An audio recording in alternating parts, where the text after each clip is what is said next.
For those of you who are wanting to know where I've been struggling. Hi, I'm Lady Genevieve, and welcome back to my channel after an unexpected hiatus. I will first explain my absence and then we can get into the main topic of today's Bridgerton video. If you don't care about where I've been, feel free to jump ahead. I will be putting the timestamps in the description box. I woke up one morning to find that my computer screen was completely black. Although the machine itself was still capable of turning off and on, I took it to the Apple store and my machine is new enough that I still have Apple Care. So they took it in for repairs and it was supposed to take less than a week, but I was checking the updates and they apparently had to order a new part in order to complete the job. I'm sorry, you're Apple. What exactly is it that you don't already have in your possession to complete a simple screen repair? So I didn't have my computer for weeks as opposed to less than a week, and when I got it back, they had wiped the entire hard drive. I'm gonna have a BF. Better yet, I'm gonna write a letter. Let this be a lesson to all of you to do regular backups of your computers and similar devices. Thankfully, I have other files that are important, which I have stored in other places, and that's why I was able to still work on a video script for a larger video project I've been working on, but I didn't want to go this long without posting, so We're going now. today's video is going to be a list of 10 things I would like to see in Bridgerton Season 3. I've sort of attempted to rank them, but the first point I'm going to share is an extra one that is not placed within the ranking because it's its own thing, and I've mentioned it several times before. Oh, boof. Boof. Boof. We need to see Julie Andrews do a live-action cameo in the show. I don't know how many times I need to say this, but I will continue to say it until the people running Netflix's Bridgerton make it happen. Beg your pardon? Shut up. One adjustment I will make, though, is that I'm actually open to you not making her a member of the Ton. If you make her a working-class revolutionary that someone like Eloise can learn a thing or two from, I will take that. Death to all of them. I said before that I wanted her in a fabulous gown, but if you make her someone who wants to overthrow the entire exploitative Ton culture, I would also embrace that with my arms wide open. Isn't this fun? It's just like a sleep hook. Now we can get on to the rest of the list, but first, an obligatory reminder, I have only read the first 2 Bridgerton books, so please do not spoil anything in the comments from books 3 onward, because I want to read them after seeing their corresponding adaptations on Netflix, because I want to be surprised. Number 10 is Edwina and Prince Friedrich Breadcrumbs. If that title does not make any sense to you, don't worry, I will explain. Season 2 was dropping hints that Edwina will be ending up with Prince Friedrich. He is a prince, and he is available. Oh my God! Okay, it's happening! However, it's unclear as to whether or not Charitra, the actress who portrays Edwina, will be appearing in Season 3, and I also don't know if Freddie Stroma would be available either because of other acting commitments. However, maybe they will both be available to be the B-plot in a future season. That's what I'm hoping for anyway, because I really want to see them get together. I want Bridgerton Season 3 to give me more crumbs related to this pairing in order to keep my hope alive that it's still a goal for the show to make that happen eventually. How about the day after tomorrow? Also, while I have your attention, let me know if you want me to give Edwina and Prince Friedrich their own video, because I think I have just enough things to say about them in order to make a quick little something for my channel. I don't understand that deep junk any better than you do, really. I just seem to know a few big words that impress English teachers. Number 9 is the baby Bridgertons. Up until this point, the majority of character material, character development, and airtime in general has been given to the elder siblings: Anthony, Benedict, Colin, Daphne, and Eloise. However, there are in fact 8 Bridgerton children, and if the show ever intends on getting past 5 seasons, then presumably we will be seeing the 3 younger Bridgertons falling in love. I know that airtime is limited, but if we could get even a little bit of material for even just the next one, which is Francesca, that would be nice, because right now, as someone who has not read past the first 2 books, I have no idea who these 3 are. I don't want them sucking all the air out of the room. The Featheringtons already did that in season 2. Well, as hacks, they run around shouting their delicious ideas, begging to be recognized, blind to their own mediocrity. But just a little bit of something to make an introduction to them would be great. Number 8 is the Mondriches. The little bits we saw of Will in season 2 were really good, but also not enough. We need him to ground the show. I want his gentleman's club to be a spot where the guys can meet and discuss things going on in their life, romantic or otherwise. I want to see him build more of a friendship with Benedict because he's the best one. And if there's room to also have his wife get more development, then let's get that going too. Every honest man, regardless of his title, rank, or occupation, is welcome to be here. Number 7 is Eloise needs a breakthrough. More specifically, we see that she's trying to rage against the machine, but I need her to have a breakthrough about her own privilege. She has an extremely superficial understanding of how misogyny exists in the marriage mart of the Regency setting, but she does things like be dismissive of the women who are more willing to follow the recommendations of their mothers. I do everything my mama says. You still wonder why you're so miserable. Eloise is insulated by the high standing of her family and also the large size of her family. Anthony and Violet would never let Eloise end up on the streets. She could either not get married or she could marry someone of a lower class and be just fine, especially now that Anthony is married and will inevitably end up having children, which means an heir to the Bridgerton name. Eloise doesn't need to do anything except get a reality check. I know that the pacing of characters like Eloise can be tricky because you don't want her to be too complete as a character before her own season, because you want to make sure you have some sort of transformative arc for her when she's front and center in her own season. However, I'm getting tired and I need to see more development in this area, or else I know I'm going to start to resent her presence, and I don't want to feel that way about her. So let's just move things on a bit more, please and thank you. You're a character. Number 6, I've mentioned this before, but I will say it again. I want to see Colin grovel. Get on your knees and beg for absolution. I know that Penelope has had her share of misdeeds, but Colin has been so irritating. He was stringing Penelope along. He is spending plenty of time socializing with her publicly where people can see it. That's why those guys are asking you if you're involved with her, Colin. You are risking her ability to find a match when she does not have the many safety nets that you do, of being a man, of coming from a financially affluent family, of having a family who loves and supports you. I really think that you need to cut Heath a little bit of slack, okay? Because his aunt just died 3 years ago and he really needs new headshots. He's just going through a really rough time right now, okay? He doesn't know any of the several bad things Penelope has done, so there is no excuse for him to behave in the way that he has. He irritates me so much. You don't even exist to me!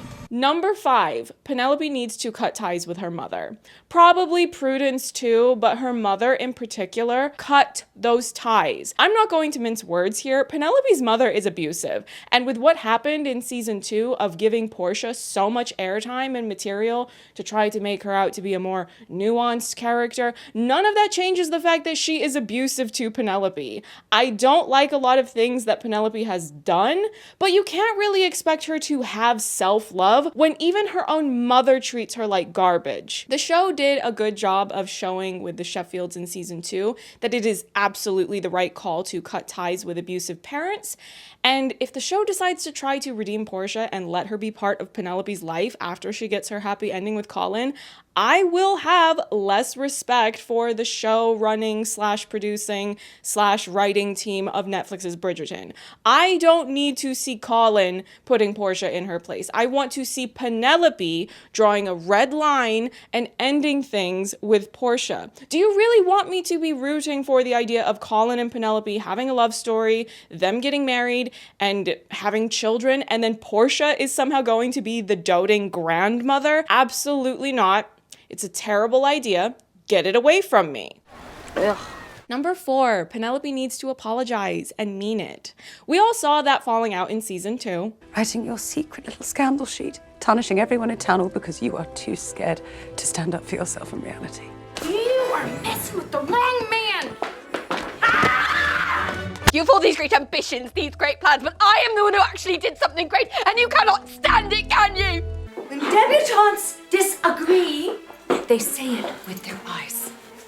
Her and Eloise have a long way to go in order to repair their friendship, and Penelope needs to apologize. Just because your man has been stringing you along for years does not give you the right to tank Eloise's first real romantic connection with someone. And I'm not just saying that just because I think that Eloise and Theo were cute together. The exploration of her mind, a mind which I can already discern is far, far superior to yours. Oh, getting to know the opposite sex, are we? Male-female dynamics, all that, sexual tension, it's all part of the high school experience. So continue, please. But keep it clean, though.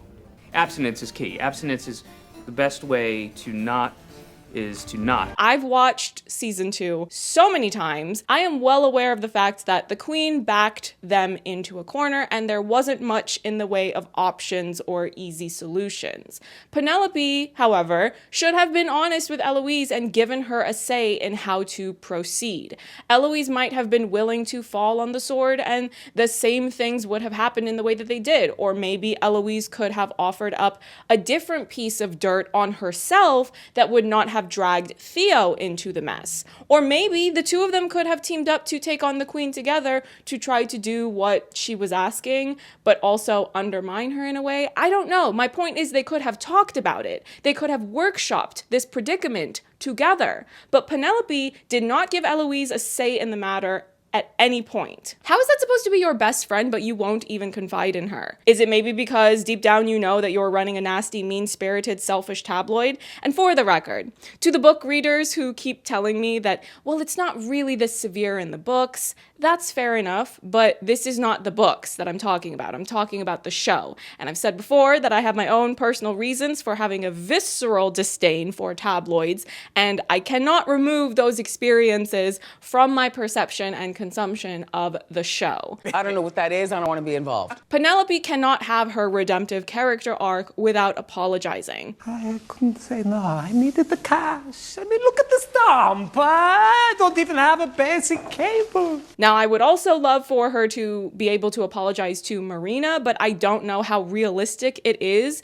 because I don't know how easy it would be to keep this revelation about her being Lady Whistledown quiet if you start letting a bunch of people know. If the core Bridgerton family finds out, that's already, what, something like 30 people? Seriously, how many Bridgertons are there? Number 3, Kate's parents. If you've been watching my other Bridgerton videos, you already know that my take is that Mary Sharma did not get enough airtime. I don't know if the actress who plays her, Shelley Khan, has been contracted to continue playing her in season 3, but if she has, I would love for her to get to do more. But even if she isn't, I would really like for the show to do more to unpack Kate's feelings about her parents in general. She lost both of her birth parents, and even though the show did quite a bit to unpack Anthony's feelings about losing his father, we saw the death play out in a flashback, and this loss was repeatedly brought up in his conversations with his mother and with Daphne and even with little baby Gregory. The same cannot be said about Kate's loss. In the second Bridgerton book, there is a lot more shared about Kate's feelings about storms and how it's connected to the loss of her birth mother. While I loved that we got to see this affirmation of Mary's love for Kate and that she never saw her as less of a daughter, even though she is Mary's stepdaughter, You came into my life as a daughter, and I never saw you as anything else. I think that there is so much room to explore this loss for Kate, and now we can see it explored in a very different way because Anthony is now in a much healthier emotional space to be able to emotionally support her. It would be a really refreshing relationship dynamic to watch, and if we could even see any flashbacks of Kate's birth parents, that would be most pleasing to me. Number 2, Kate and Anthony in love. I know we finally got there in the end, but these two really put all of us through it for their entire season. Now that it's going to be Colin and Penelope in the trenches, I just want to see Kate and Anthony disgustingly happy and in love. That doesn't mean they have to always agree. A bit of cute married bickering is fine, but now that we know how much pain and hardship they've both been through, we all deserve to see them living their best lives. I know that they have children at some point in their relationship, and at the moment I'm ambivalent about whether or not I want to see them starting their family already, but all I'm saying is I just want them to be happy and in love. Number one, if you don't already know what I'm about to say, then I'm absolutely certain that you have never watched any of my Bridgerton videos. The thing I most want to see in season 3 is the introduction of Benedict Bridgerton's love interest. I know that this is not his season, but a whole lot of you don't know how to shush, and you keep spoiling things even when I tell you not to. That's why I'm probably going to have to just stop looking at my comments on my Bridgerton videos. But apparently, Benedict's love interest is supposed to get introduced earlier than the main portion of his love story. If that's the case, then why don't we get a look at whomever he's going to fall in love with in season 3? What I care about is Bridgerton lasting long enough that I get to see Benedict fall in love. You folks who are in charge of the show, you're already playing games with me by making me wait an entire extra season, even though Benedict is supposed to go third. Come on! I want to see who they cast. I want the show to release a cute little promo video of Luke Thompson with whomever it is that they hire, and he can be telling this new person, welcome on board. Maybe it's a little preview of the chemistry between the two of them. That also brings me to what I think some of you are already aware of, but maybe some of you are not. I don't know. My next video that I've already been working on and writing a very long video script for is a Benedict Bridgerton video because too many people are sleeping on him, and I've had enough of that. I've already written about 6+ pages, maybe it's 7, and I've got 13 or 14 pages of notes about him from rewatching the show and just focusing on all of his material. That's hopefully going to be coming up sometime this month. It's probably going to be too long for people to want to watch it, but either way, it's happening. Don't forget to like, comment, and subscribe so you don't miss that, and I will see you in the next one. Bye! And for everyone who is asking how Kimiko-chan is doing, she's doing well, as you can see. What do you think? Oh, you don't want me to hold you? Is it because I'm doing it with one arm?